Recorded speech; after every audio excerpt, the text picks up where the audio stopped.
Bermuda triangle کی کئی stories سن رکھی ہیں۔ برمودا ٹرائنگل سمندر کا ایک بہت بڑا حصہ ہے جو اصل میں اٹلانٹک اوشن میں پایا جاتا ہے۔ یہ ٹرائنگل فلوریڈا سے برمودا آئی لینڈ اور پھر پورٹو ریکو سے ہو کر واپس فلوریڈا پر ختم ہوتا ہے۔ اس بننے والے ٹرائنگل کا ایریا 8 لاکھ اسکوائر کلومیٹر کے برابر ہے، یعنی یہ ٹرائنگل پاکستان اور ترکی سے بھی زیادہ بڑا ہے، جس کو کبھی برمودا ٹرائنگل تو کبھی ڈیولز ٹرائنگل بھی کہا جاتا ہے۔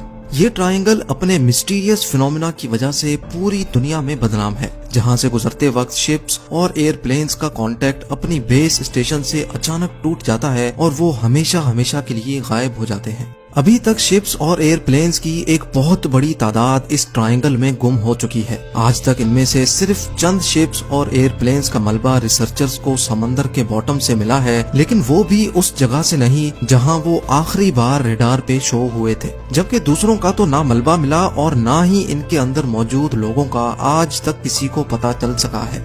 سمندر کے اس حصے میں طاقتور وورٹیکس پایا جاتا ہے یا پھر یہاں سی مونسٹرز اور ایلینز کا بسیرا ہے۔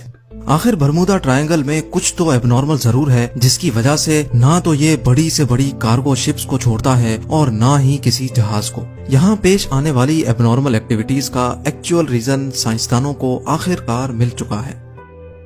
یہ معاملہ شروع ہوا تھا 1945 میں، جب یو ایس نیوی کے 5 ٹورپیڈو بامبر ایئر کرافٹس ایک مشن پر نکلے تھے۔ ان 5 ایئر کرافٹس میں بیٹھے 14 لوگوں کے لیے یہ بالکل روٹین پریکٹس تھی، لیکن برمودا ٹرائنگل کے ایریا میں آتے ہی یو ایس نیوی کے ریڈار سے وہ 5 بامبر طیارے اچانک غائب ہو گئے، اور وہ بھی ایک ساتھ۔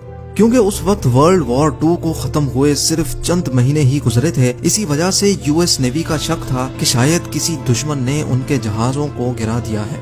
ان کی تلاش میں ایک اور نیوی ایئر کرافٹ بھیجا گیا، لیکن حیرت انگیز طور پہ وہ بھی برمودا ٹرائنگل کے ایریا میں آتے ہی ریڈار سے غائب ہو گیا، اور اس طرح نہ ہی کبھی ان 5 بامبر ایئر کرافٹس کا اور نہ ہی اس ریسکیو جہاز کا کبھی پتہ چل سکا۔ یہی وہ واقعہ تھا جس کے بعد دنیا بھر میں برمودا ٹرائنگل کو خوف کی نگاہوں سے دیکھا جانے لگا۔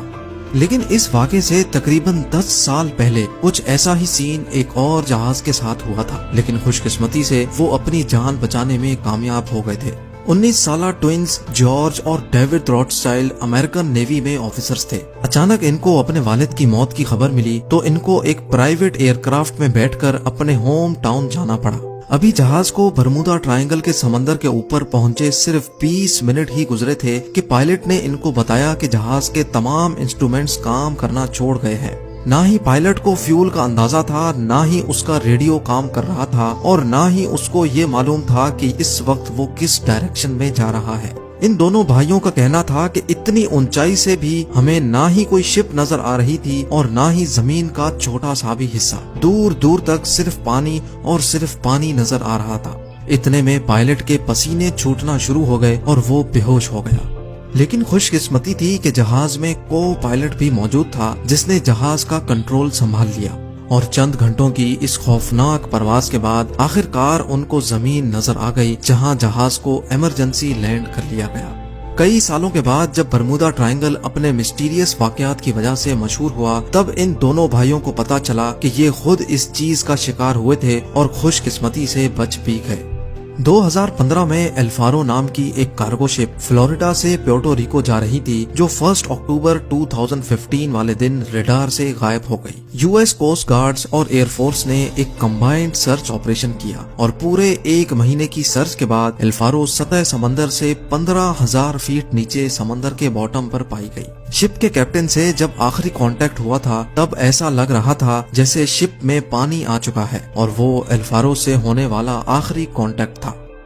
23 فیب 2017 کو ٹرکش ایئر لائنز کا ایک جہاز فلائٹ TK-183 کیوبا کے شہر ہیوانا میں لینڈ کرنا تھا، اور اسی وجہ سے اس کو برمودا ٹرائنگل کے اوپر سے گزرنا پڑا۔ لیکن اچانک پائلٹ نے کنٹرول ٹاور کو رپورٹ کیا کہ جہاز بالکل ایب نارمل بہیو کر رہا ہے، جس کی وجہ سے پائلٹ نے فوراً جہاز کا رخ بدل دیا اور ہیوانا کے بجائے ڈالس ایئرپورٹ پر جہاز کو لینڈ کرا کر 440 پیسنجرز کی جان بچا دی۔